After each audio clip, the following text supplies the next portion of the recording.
Hello, my name is Natalie Rivera, and I'm the Director of Operations for the Upstate Continuum of Care. In this video, we're going to be talking about how to survey participants in the upcoming point-in-time count. Starting off with the basics, let's talk about when to survey and how to survey. In the 2024 PIT count, surveys can be conducted anytime between Wednesday, January 24th and Wednesday, January 31st. However, it's important to note that whenever you're conducting a survey with a participant, you'll be asking them about where they stayed on the night of Wednesday, January 24th, our night of reference. Because remember that we're trying to capture a snapshot of people experiencing homelessness at one point in time. But we'll talk about that more in our next video. The PIT count survey is held between a volunteer, the interviewer, and a person experiencing homelessness, the participant. The survey is conversation-based and is led by the interviewer, meaning you'll be verbally asking questions and writing down the participants' responses. For 2024, we have two options for the survey. First, we try to encourage all interviewers to use the electronic survey that we have designed. It's quick and it ensures that you fill out all of the required information. But we also understand that sometimes internet connection isn't possible, so we'll still have a paper version that you can print out and use. However, you will need to submit the survey back to the Continuum of Care by entering the paper survey into the electronic form. When conducting the PIT count survey, the first step is to approach and introduce. Whether you're surveying someone at a shelter, your own service organization, at the side of their car, or out on the street, you always want to start by sharing your name and asking if the person has a few minutes to respond to a survey. Be sure to share the purpose of the survey as well, giving a short explanation of the importance of the PIT count. Then you want to kindly identify if the person is experiencing homelessness, as this survey is only for people that are experiencing what the U.S. Department of Housing and Urban Development defines as literal homelessness, meaning they are living in a shelter or in a place that's not fit for habitation, such as the street or their car. As an example of this first conversation, you can say, "Hi, my name is Natalie. I'm with the Upstate Continuum of Care, and I'm conducting surveys for the point-in-time count, which collects vital information about housing in our community. Do you have a few minutes for some questions?" If they say yes. Okay, great. This survey is for people that are currently experiencing homelessness. Do you have a safe place to sleep tonight? If this person says no, you can carry on with the survey. Would you be willing to complete this survey? It's totally optional, takes about 5 minutes, and all of your responses are confidential. If the person does have a safe place to sleep that night, do you know where I could talk to people around here that may be experiencing homelessness? You can even screenshot this slide, print it out, and keep it with you if that helps you feel more prepared for surveying. I have to add that in this first step, the most important practice of all is safety. No matter when or where you're surveying, the safety of you as the interviewer and the safety of your participant are vital.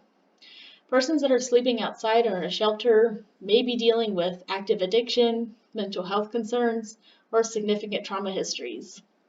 Considering this, there are a couple of measures that you can take to help create a safe environment for everyone, such as always surveying in groups of 2 or more, surveying in the daylight if you can, but at least always in a public space, and by wearing some physical sign to indicate that you're with an established organization, such as a name tag or a lanyard from the Continuum of Care. Be sure not to sneak up on people, especially people that appear to be sleeping, and it's best to avoid using a flashlight. Speak in a low tone of voice that comes off as approachable. Lastly, make sure you're conscious about your participant's current condition.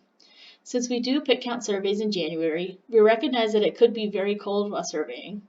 Does your participant have access to weather-appropriate clothing? Do they show any signs of hypothermia or any other dangerous conditions? If so, take the responsibility of calling 911, but only in appropriate times of need. The second step is to conduct the interview using the survey form. You will verbally walk the participant through each question, marking their responses along the way. Remember that participants have the right to refuse any question, and if they do, you just mark participant refuses and carry on. The participant can also stop the survey at any point. At the end of every survey, you have the opportunity to add any notes that may be helpful. For example, if you feel there might be a discrepancy between reality and what the participant is reporting, you can give us your input. Or if a participant gave an answer that you weren't sure how to indicate on the survey, you can write that down as well. In the third step, you'll close the interview by thanking the participant for their time and reassuring them that all of this information is confidential. You can refer the participant to any resources that they may have requested during their survey. You can also offer them any resource cards or sheets that you might have prepared. You can also offer an incentive item if you've been equipped with one as a volunteer. Some county coordinators will take donations of backpacks, first aid kits, or small gift cards for volunteers to be able to share with the participant as an incentive item after the survey, just as a way to say thank you for their time. Lastly, before you submit the electronic survey or move on to the next paper survey, step away for a moment and take some time to read it over. Make sure you have an answer for all of the required fields and that your answers are reflective of what the participant shared with you. One important thing to note is that every household gets their own survey form. This probably doesn't come as a surprise, but remember that a household can be many different things. For the purposes of the pit count, a household is any group of people or an individual that presents as one single unit. This could be the traditional family of parents with children. It could be a couple without any children. It could be two best friends that are experiencing homelessness and they always stay together. And it can also be an individual. Really, there's an endless number of household combinations. But if you approach two people sitting together, don't just assume that they're one household. You can always ask. And if they state that they aren't together, you want to treat them as two separate households and conduct a survey with each individual person. I'll wave my flag here because this is an important note that often gets confusing for some people. Because of the way that pit count data is reported, we have to identify households that we label as parenting youth. Parenting youth must be counted on their own survey with their child, even if they're a part of a larger household. And parenting youth means that the parent of the child, whether it's the mother or father or both, is between the ages of 18 and 24.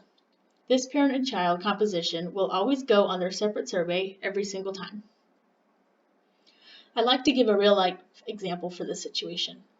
For example, let's say that we came across Mr. Smith. He's the head of the household and is the person that you're surveying. Mr. Smith reports that he lives in his car with his 30-year-old daughter, Sarah, and Sarah's baby. In this situation, you'll treat them all as one household. That's because they're all staying together and because Sarah is not a parenting youth because of her age. But if Mr. Smith told you that they're all staying together, except Sarah is 22 years old and she has a baby, then Sarah is considered a parenting youth. That's because she's a parent and she falls into that age range of 18 to 24. Sarah is a parenting youth and her baby will need to be surveyed on a separate form than Mr. Smith. Please pause and look through the visual if you're having a hard time with that distinction, and you can always reach out to your county coordinator with any questions. Lastly, before we move on to an example of completing the survey, I just want to add that you should always remember that as the interviewer, you're in a position of power. Use that conversational power to help your participant feel both safe and understood. The people experiencing homelessness that are participants in the survey are in a vulnerable state in life, and they may understandably be hesitant to share information with you. Use your power as the interviewer to introduce yourself properly, explain why we're conducting surveys, explain the confidentiality of the information we collect, and listen to participants as they tell their story to help provide both comfort and dignity. It's our duty as volunteers to be warm and welcoming, and to be a good reflection of your own organization and the continuum of care. Keep going in this YouTube playlist to see an example of how to complete the electronic form for the Point in Time Count survey.